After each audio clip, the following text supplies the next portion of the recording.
All right, guys, we are back with another episode on Powerful AF, and I have a very powerful human with me today, my friend and life coach, Wilma. And she is an amazing person who really stands and lives in transformation at all times. And I've known her for over a year now. We met through transformational trainings that I went through, a training called Redesign. And she has been a pivotal part in everything I've made happen here in my career in the past year.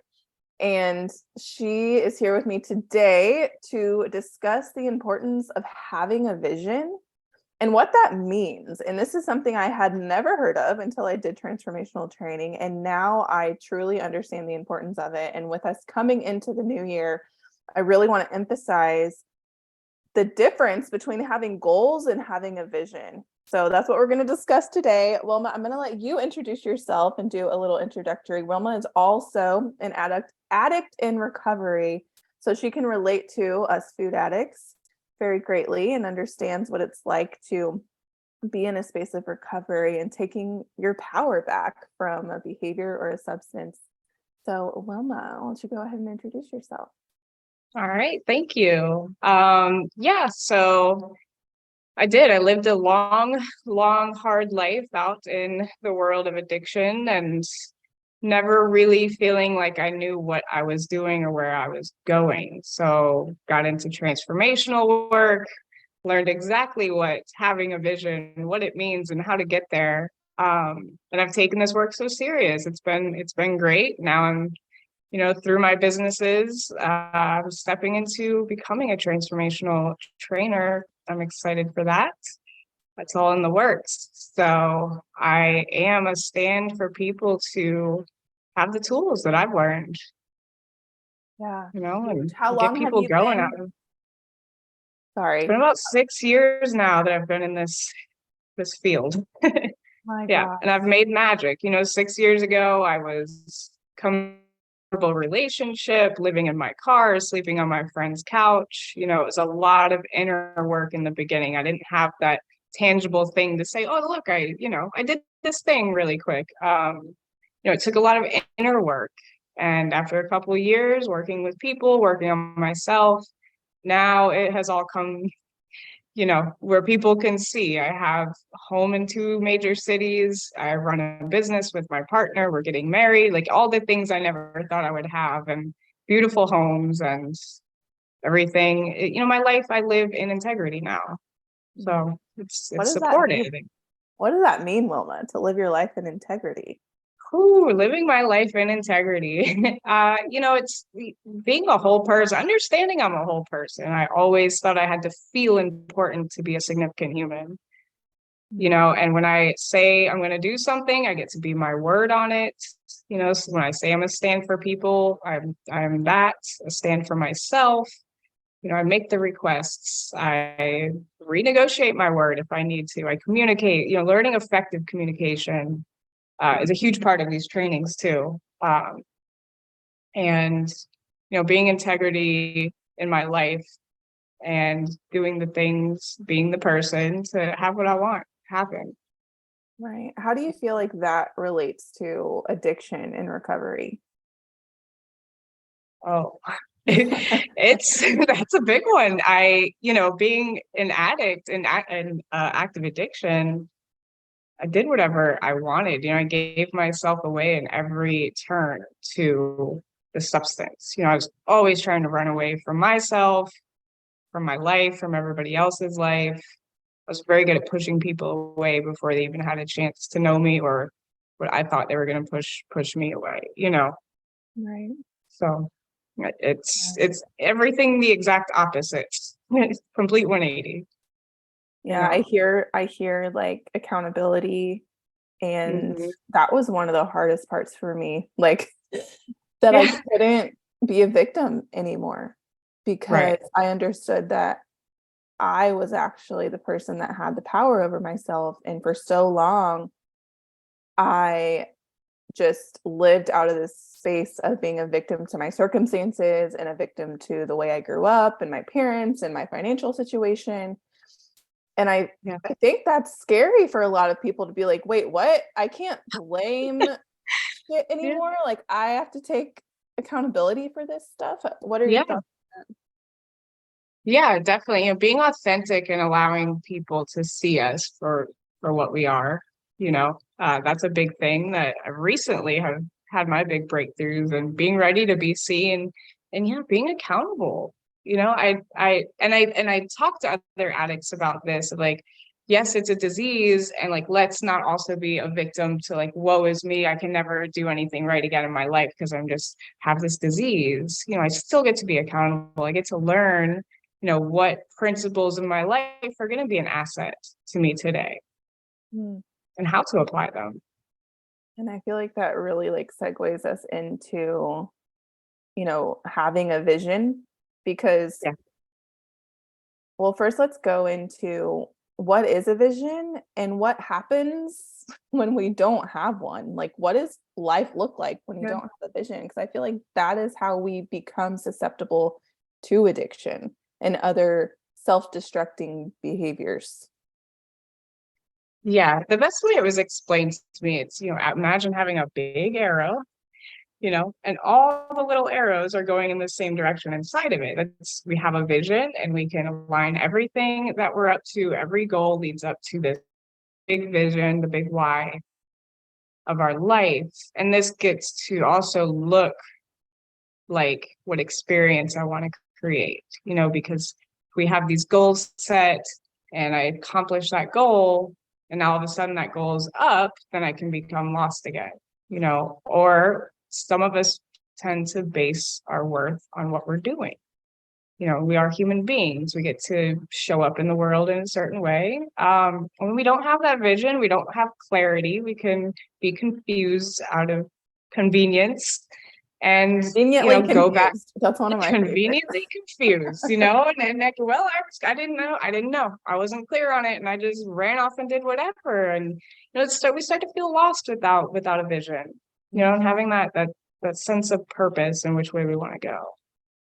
I love using the example of, especially in this community, so many people have a weight loss goal, and people, I mean, and that is because of diet culture and society telling us we need to look a certain way. And when I'm able to get people to have a vision bigger than just the way their body looks, they're truly able to achieve the result of weight loss. Yeah. How it being the vision. And this makes me think of like what you resist persist, right? And I want you to talk on how, if you say I want to lose weight, like the dominating thing is the weight. Can you discuss the whole how to make a powerful statement of what you want versus the other side, which would be like the lack and scarcity come from? Right. Yeah. Speaking from lack, it's, I just want to lose weight so I can feel better. And in the same breath, we are saying that we can't do it, never going to be able to have this happen. Like, I just want it to happen. We start to make a choice and be at choice in ourselves. Like, okay, I am ready to step into my worth, and that's going to look like me releasing weight. So a lot of times I think we are holding the weight of the world. We're holding on to the stress, we're holding on to the limiting beliefs, the unworthiness conversations, and so like releasing all the weight. What we do in one area of our life is how we do everything, in all areas of our life. And so if I'm holding on to this physical weight, I'm holding on to weight of a lot of things and traumas. You talk about a lot about, addiction, comes down to the root of, we have trauma. We're holding on to that, and when we speak into what we want, it's also neuroscience and how the brain works. If I say, stuff like, I just don't want to live that way, the brain actually only hears that what you don't want. And it's good to look at it. We get to look at it, see what we don't want to have in our life, and then start speaking into the opposite of what we do want. And then with the weight loss too, like, why are we losing weight? that just to look good, we are worthy of living a healthy life. If we have children, we want to be there and full of energy and being able to be present for our kids. If we want to be present at work, whatever it looks like, that's having this big vision. It goes beyond just the single goals. Mm-hmm. Do you think that your vision can evolve over time or change or It can. It's more of when we have this big vision. My vision is creating a world that's nurturing and divine and unified. So along the way, that's my intention. So our intention is 99% of how we operate. And the 1% is the mechanics. And so in my goals, that's my big arrow.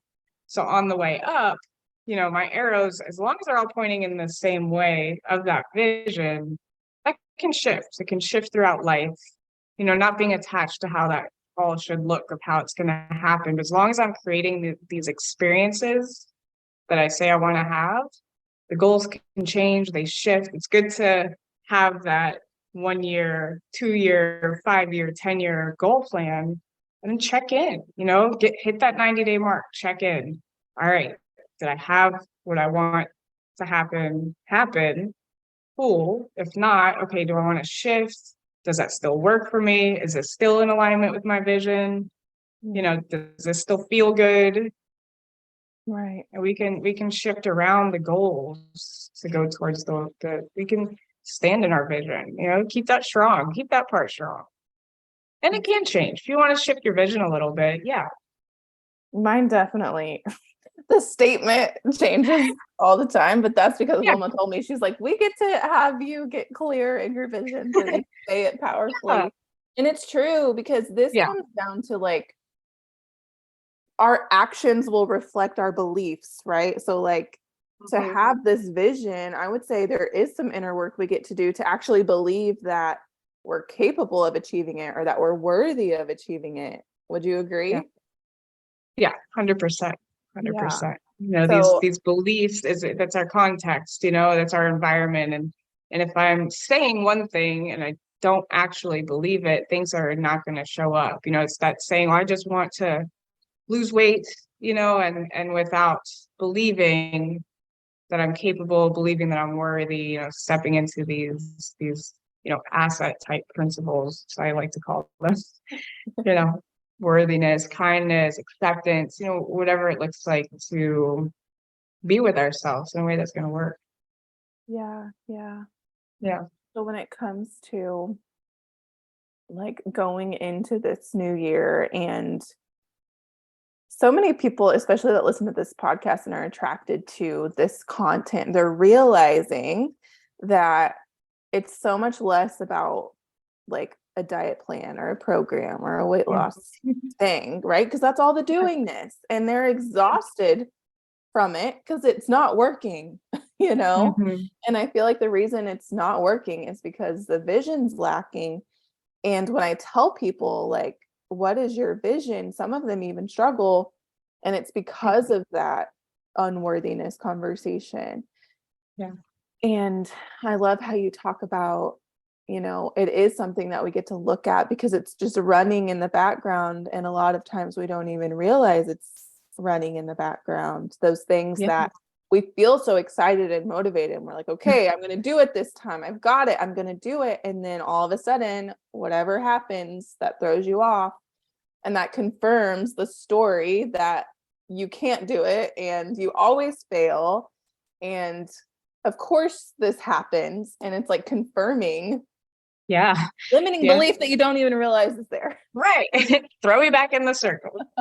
So what would be your advice to someone to like start to like discover what those limiting beliefs are and start to reframe them so that they can create a vision that feels attainable? If somebody doesn't know anything about that, get a coach. Get somebody that is trained to do this, wants to do it. People ask, why would I have a life coach? Like for me, looking at it, I was like, I'd rather pay somebody with an unbiased opinion to illuminate my blind spots. Mm. Because, we can have friends out there. They'll be like, oh, you're doing great. This is fine. It's Right. good. It's like, but no, but like, I want to hear my shit. I saw this. know. Hang on. I saw a TikTok. I think it was Seth Godin, I think's his name. He was like, why is it that we're taking advice from our friends, but our therapist isn't giving us advice? They're just like, Yeah. we're venting to our therapist and getting advice from our friends, and it should be the opposite. I was like, Yeah. So, or a coach, like, I agree completely. Yeah. And that's, if you really want to get into it, and we can start looking at, what keeps showing up again and again and again. We switch the job, we have the same shitty boss. We switch the partner, it's the same person in a different body. And we switch the diet, we get the same result. So that's a You good lose the place to, weight, and all of your lose the problems are weight. still there. Right, And you thought it would fix and everything.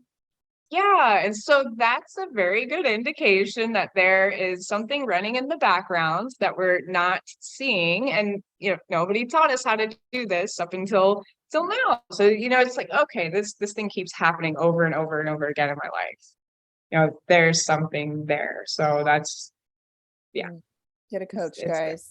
Or even get a just like coach. start reading books, like personal Yeah. development books or Mhm. books about healing trauma. There's so many resources out there to start doing Yeah. the work. I like to call it the work because it is work Yeah. and it gets messy and Yeah. it's scary to like Yeah. I said, it's scary to have these realizations and start taking accountability for the results, right? Because the results in our life are an indication of our beliefs. Would you agree? Like, if you're not Oh yeah. getting the results that you want, you get to look at Yeah. what are your beliefs about yourself and about the world and about other people. Because some of my biggest like limiting beliefs are I can't trust other people or other people aren't dependable. Yeah. And that shit is exhausting because guess what? I keep attracting people into my life that aren't dependable and can't be trusted. Right. Right. Or I have to do everything on my own, and we won't go ask for the support. And also, get a friend as an accountability buddy, somebody that's going to be kind and give honest like feedback and honest, how am I doing in my life, and somebody you can get vulnerable with, not somebody that's going to be nice and tell you what you want to hear or what they think you want to hear. Right. And have somebody that you can get messy with. Breakthrough is not a nice, graceful, pretty thing. A lot of times, getting to the other side of it, that's where the joy comes through. But yeah. And that's why it's so important to have support, right? Because it is messy and hard and scary, but you don't have to do it alone. Like, Don't have to. please don't do it alone. Yeah. Because the times I did continue to try to do it on my own, my best thinking got me right back to where I started every time. Right. Over and over, What is this thing that we like think that we have to do it on our own? What do you think that is? Like, why are we so closed off to asking for support? I think in our society that being vulnerable is looked down upon so hard that if we are vulnerable with anybody, we're going to get taken advantage of.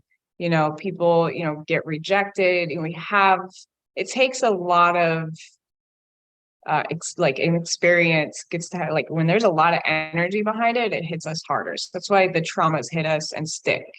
And when we're in a state of joy for a while and things are going good and it's kind of calm and boring, but then we have that one hard hit from something, that's going to be the thing that sticks. And so that's where those limiting beliefs are there. And so, we get to start letting go. But I think, it's a vulnerability thing, especially in like men where it's, suck it up and be a man. I'm like, I don't know what that means, but yeah, if we can get vulnerable and allow ourselves to be seen, we can get through it. Go ask for the support. That's huge. That's been big. Yeah. Yeah, it has. Yeah. And I mean, that's something I talk about. Probably if I had to choose like one way of being that I could talk about all day is, well, I guess it's two, but like vulnerability and authenticity. Yeah. Because that's the only reason I am where I am now is because of being willing to access those two things. And, my whole life I thought it was because I've always been open in the way of like wearing my heart on my sleeve and oversharing. But now Yeah. that I know how to do it, not from a victim space, but from a like, I'm taking my power back and I know I can't do it by myself, everything is transformed. Yeah. Yeah. And the power of words too. People will look at it as like, oh, I have to ask for help. You know, if you think of being helpless, it doesn't necessarily have a great energy behind it. It doesn't necessarily feel good to be just a helpless person. And most of us aren't. We just need a little support along the way. You know, for me, I ask people for reminders if I have a group call or call I have to get on. I know myself. I can set an alarm 5 minutes before the call. I'll shut it off, turn around, and go start doing something else. Like, hey, call me. You know, that's the support I need to like be, you know, have people hold me accountable. We get to let people know what we want to be held accountable to, you know, and not take from people and just expect them to babysit us, but you know, shifting that, like we know we're not helpless. It's not like I can't do it on my own. I'm just gonna get a lot further if I ask for support and allow people to support me. It's so So, interesting to live in a society where it's like we're so connected yet so disconnected at the same yeah, time. Like, and like, back before social media and technology and before everything became so industrialized, and we lived in tribes and like we did things together in groups of people. We raised yeah, children like together, and I think it's time that we get to tap back into like creating those communities, right? Because we're yeah, so much more powerful in groups and in pairs and in conjunction with other people. And yeah, I love how you mentioned like having a coach or some sort of accountability to point out your blind spots, because it makes me yeah, picture that wheel of there's this little tiny sliver of stuff that we know, and then the tiny sliver of stuff we know that we don't know. Like, I don't know how yeah, to perform brain surgery, like you said. And yeah, then the huge amount of space left, all the stuff we don't know that we don't know. And I think yeah, that's where like we like beat ourselves up for like not knowing that stuff. right. And all But that is powerful. possibility. It's the whole let all that's left is possibility. Is Mm. it possible that something different could happen if I let go of what I believe for just a moment? You Mm. know, is it possible? And that's a good thing about coaches. We don't give advice. We're not just going to tell you what to do. It's about asking the questions that'll open up our own thinking because we're the wisest people we know. So, you know, when you call me with some stuff, I start asking you questions and you figure it out. I just shift your perspective a little bit, And you that's so know? empowering, right? Because like Yeah. you said, we actually do know way more than we give ourselves credit Yeah. for. And it's so nice to have that person in your corner who believes in you. And Yeah. if you grew up how I grew up, that was lacking. That was Yeah. lacking of people. And it wasn't because they didn't believe in me, but they didn't believe in themselves. And then that got portrayed onto me and the environment that I grew up in. Like, Mhm. just not a lot of confidence and inspiration and encouragement. It was very much like just go to work and come home and do Yeah. it all again the next day. So when you're in this environment of transformation and growth, you have like when I entered into redesign, it was the first time that people like looked at me and were like, "You're awesome, you're worthy, you're amazing, you're powerful, look at Yeah. you go." And at first it's like, you guys are full of shit. Like, I know that you're just doing Yeah. this to like try to make me feel good about myself, but that's a trauma response, Yeah. right? So that is one of my favorite parts about all of this, is surrounding yourself with people who build you up, Yeah. because we need that. We need that Yeah. like love and acceptance and all of that. So, Yeah. mm, 100%. You know, a lot of people are walking around to give them a compliment. What do you want from me? Like Duke's up. You know, it's, what? Yeah. man, so powerful. So powerful. Okay, so in regard to vision, what would you say vision versus, because when you were talking about vision, I think of the word purpose, and I think people get really overwhelmed if they try to Yeah. figure out what their purpose in this world is. So how would you decipher between vision and purpose? Between vision and purpose, Or are they the same?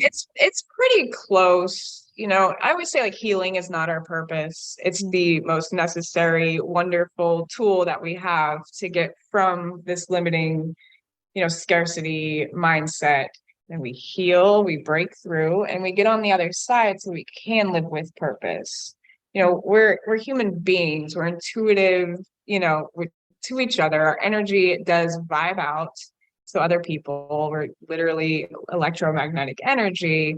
So that's why we start with being, because smiles are contagious. If I walk by you and I smile and you smile, like we're doing something here with some connection. So starting to tap into a vision, like I want to go around. I have a mission this week in Miami. I'm walking around, seeing how many people I can get to smile back at me. It's kind of tricky in the city. I'm doing it. That's the first thing I started implementing like 6 years ago, was I just started smiling more, and my life has gotten better ever since then. So I love that one. Yeah, and that's another neuroscience thing. Our brain knows if you smile, our brains do, or our faces will react. I might not be able to see it, but there's some studies where they put little sensors on there, and it signals the brain to like, oh, hey, I can be happy too. So we're vibing out, we're vibing out to people at all times. And like, what are we generating out there? What are we being sourced for the next person that experiences us? So living with the purpose to create, these experiences is my vision. I love It's that one. And I would say to the people out there who they're like, I don't even know what my vision is. That's okay. Like because we are so disconnected from ourselves and we are so unclear on what we're doing here, because we spend so much time trying to please other people and trying to fit the mold and trying to make sure people like us and accept us and make sure we're safe. And it's so easy to get disconnected from that part of you, and just starting to make those small changes. Like, okay, what do I want to create today? Like for me in the beginning, I was like, I just want to be happy. Like if I could just be happy, my life would be so much better. And like, that was my vision for that season. Like but find ways to be happy. And so I started to create those. I started to smile more. I started to shift my language. So what are some other ways you feel like people could start tapping into figuring out what their vision is if they feel super disconnected from that part of themselves? Well, with that too, you say like, I just want to be happy, and then I have a lot of people like, I am here to figure out what my vision is. That's awesome. That's in some people like, I have a big vision and I want you to carry me along the way. And I'm like, well, you can, I'll be here. But really it's about clarity, getting clear, what does happiness look like for me? Because happiness will be the outcome generated from me finding ways to have these experiences that will cause me to be happy. I'm at cause for my happiness. So when I look at it, because what makes Bracy happy, what makes Wilma happy is not going to be the same thing. You wake up at 5 a.m. You'll never catch me doing that. I'm like, I'll get up, go hang out with my cats. Wake up, you're a go-getter with your kids. It's amazing. So me looking at somebody else's happiness, comparing it to that, I'm like, why aren't I just happy? Well, we get to get clear. What is happy? Is it me being kind and experiencing kindness with people and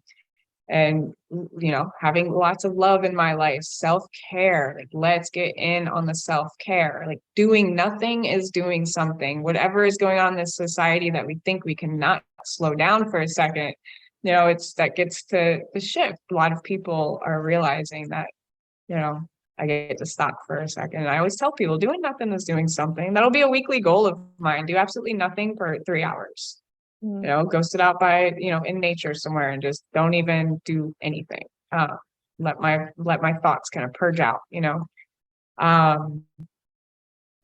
feel that's so powerful. Anytime I do that, I get like downloads from like the inner part of me, or it's like, oh, that's a good idea, or I haven't thought about that. I would say unplugging, like you just said, is one of the like greatest ways to get clear on your vision.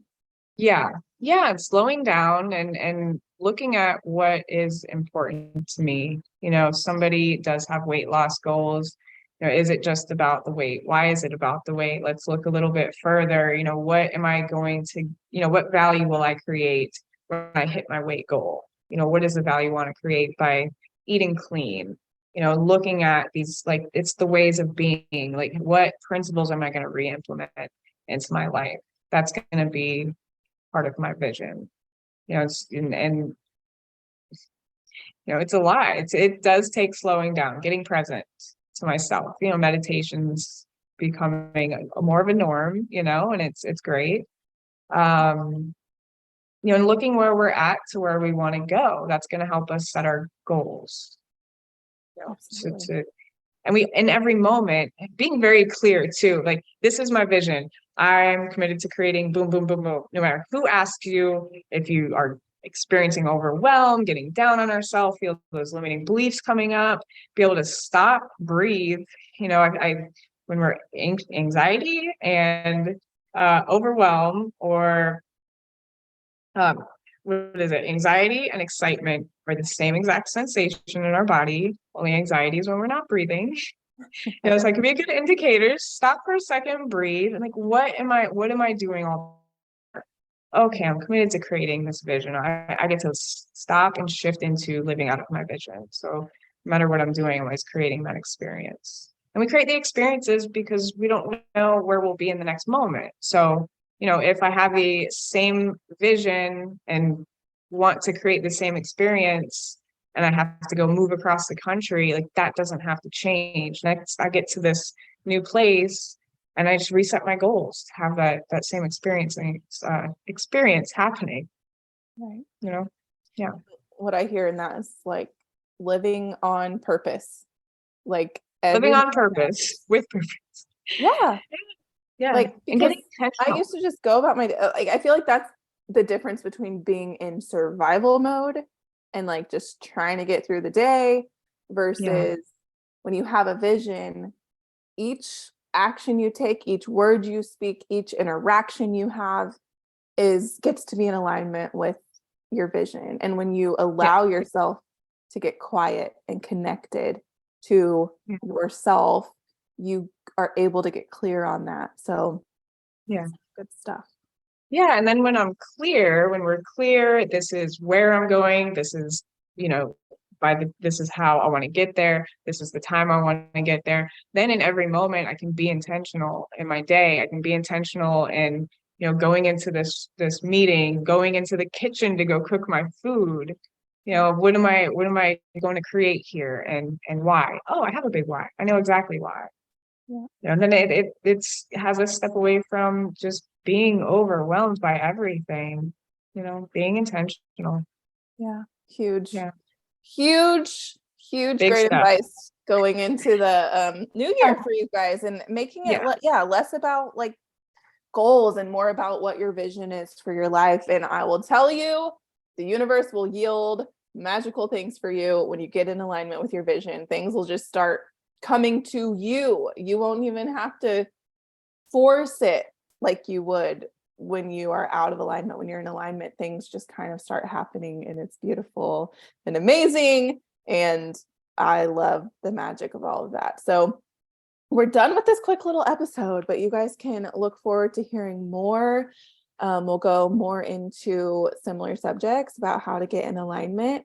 Thank you so much for being here, Wilma. And I have one last question. What does it mean to you to be powerful as fuck? What does it mean to me? It means everything. It's the thing that brings me joy. It inspires me. It keeps me going through the day. I love standing in my power. Awesome. Well, thank you so much for joining me, Wilma. And where can people find you? You just started TikTok, so where can we did find just start TikTok. Thank you for coaching me on that. It's Stop, Recover, Choose on TikTok and Facebook. So I'm mixing up the addiction, like 12-step program, drug addiction with transformational work. So we're going to call that transformational recovery. So helping all the addicts. I'll put that in the show notes. So yeah, thank you. Find you. And thank you again. And we'll talk again soon. Yes, we will. All right. Bye, guys.